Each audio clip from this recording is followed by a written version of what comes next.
ഒരു 9 തവണ ആ തോട്ട് ക്രിയേറ്റ് ചെയ്യുക. ഫോർ എക്സാമ്പിൾ, ഞാനൊരു സക്സസ്ഫുൾ ബിസിനസ്മാൻ ആവണമെന്നാണെങ്കിൽ ഞാനൊരു സക്സസ്ഫുൾ ബിസിനസ്മാനാണ്, എൻ്റെ ബിസിനസ് വളരെ സക്സസ്ഫുൾ ആയിരിക്കുന്നു, എല്ലാം തൊട്ടത് മുഴുവൻ എനിക്ക് പൊന്നായിക്കൊണ്ടിരിക്കുന്നു, ഞാൻ ആരോടുമായി സംസാരിക്കുമ്പോൾ എല്ലാവരും ഡീൽ എനിക്ക് സപ്പോർട്ടായിക്കൊണ്ട് കിട്ടിക്കൊണ്ടിരിക്കുന്നു, എൻ്റെ സ്റ്റാഫ് എല്ലാം നന്നായിട്ട് പ്രവർത്തിക്കുന്നു, എൻ്റെ ഓർഗനൈസേഷനിൽ വിചാരിച്ചതിനേക്കാൾ കൂടുതൽ ടേൺ ഓവർ വന്നുകൊണ്ടിരിക്കുന്നു.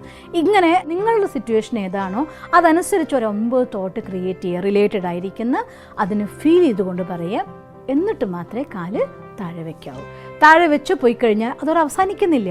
നിങ്ങൾ അഥവാ ബാത്റൂം പോകുന്നു, ബ്രഷ് ചെയ്യുന്നു, നമ്മുടെ കാര്യങ്ങളൊക്കെ ചെയ്യുമ്പോൾ കൂടി മനസ്സിൽ ആ ഒരു നമ്മുടെ ലക്ഷ്യം നമ്മൾ നേടിയെടുത്തായിട്ടുള്ള വിഷ്വലൈസേഷൻ ഉണ്ടല്ലോ, ലൈഫിൽ നമ്മുടെ ഡ്രീം, അത് ആർജിച്ചതായിട്ടുള്ള സന്തോഷത്തോടു കൂടി ഞാൻ ഈ ലൈഫിൽ ഏറ്റവും വിജയമായിരിക്കുന്ന ആളാണ് എന്ന ത്രില്ലോടുകൂടി വേണം നമ്മൾ ബ്രഷ് ചെയ്യാൻ. കാരണം ഈശ്വരൻ നിങ്ങളുടെ കൂടെ പ്രവർത്തിക്കാൻ ഇന്ന് ഓക്കെ പറഞ്ഞിരിക്കുകയാണ്. നിങ്ങൾ ഈശ്വരൻ്റെ കൂടെ പ്രവർത്തിക്കാൻ പോകുന്നത്. അതുകൊണ്ട് ഇന്നത്തെ ദിവസം നിങ്ങളുടെ പേരിൽ സുവർണ്ണ ലിപികളിൽ കുറിക്കപ്പെട്ട ദിവസമാണ്. So happy, I am the successful. Brush ചെയ്യുക, ഫ്രഷ് ആവുക, ആക്റ്റീവായിട്ട് വന്ന് കുറച്ച് സമയം മെഡിറ്റേറ്റ് ചെയ്യുക. മെഡിറ്റേഷൻ കമൻട്രികൾ നിങ്ങൾക്ക് ജസ്റ്റ് തരുന്നുണ്ട്. ആ കമൻട്രിയിൽ കഴിയുമെങ്കിൽ ഒരു ½ an hour meditation, that's the best moments. നിങ്ങളുടെ എല്ലാ ക്രിയേറ്റിവിറ്റിനും ആക്റ്റീവ് ആക്കാൻ, നമ്മുടെ എല്ലാ ചക്രങ്ങളെയും ചാർജ് ചെയ്യാൻ, എനർജി എടുക്കാൻ.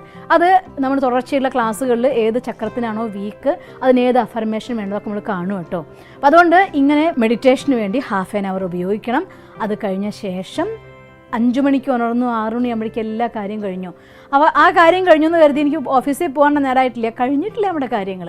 ആ ഉടനെയുള്ള സമയം മെഡിറ്റേഷൻ കഴിഞ്ഞാൽ ഫസ്റ്റ് ചെയ്യേണ്ടത് കുറച്ച് ഫിസിക്കൽ എക്സസൈസാണ്.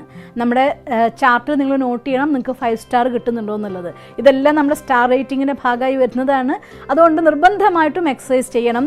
പാട്ടിട്ട് ഡാൻസ് കളിച്ചാലും കുഴപ്പമില്ല, യോഗാസനങ്ങൾ ചെയ്താലും കുഴപ്പമില്ല, പുറത്ത് വാക്കിങ്ങിന് പോയാലും കുഴപ്പമില്ല, ഓടാൻ പോയാലും കുഴപ്പമില്ല. ഏതെങ്കിലും രീതിയിൽ ഫിസിക്കൽ ആക്ടിവിറ്റി ഇവിടെ നിർബന്ധമാണ്, അല്ലെങ്കിൽ ആലസ്യം നമ്മുടെ ഉള്ളിലേക്ക് കയറി വരും. അതുകൊണ്ട് കഴിയുമെങ്കിൽ നമ്മുടെ മൂലധാര ചക്രം ആക്റ്റീവ് ആവുന്ന രീതിയിൽ ചെരുപ്പിടാതെ മണ്ണിൽ നടക്കുക, പ്രകൃതിയായിട്ടുള്ള ബന്ധത്തിൽ വരിക, നല്ല ഫ്രഷ് എയർ ശ്വസിക്കുക. അതല്ലെങ്കിൽ ഏതെങ്കിലും യോഗാസന വിദ്യകളുണ്ട്, അതും നമ്മുടെ ചക്രങ്ങളെ ചാർജ് ചെയ്യുന്ന രീതിയിലുള്ളതാണ് യോഗാസന വിദ്യകൾ. അങ്ങനെയുള്ളതായിട്ടുള്ള യോഗാസന വിദ്യകൾ ചെയ്യുക.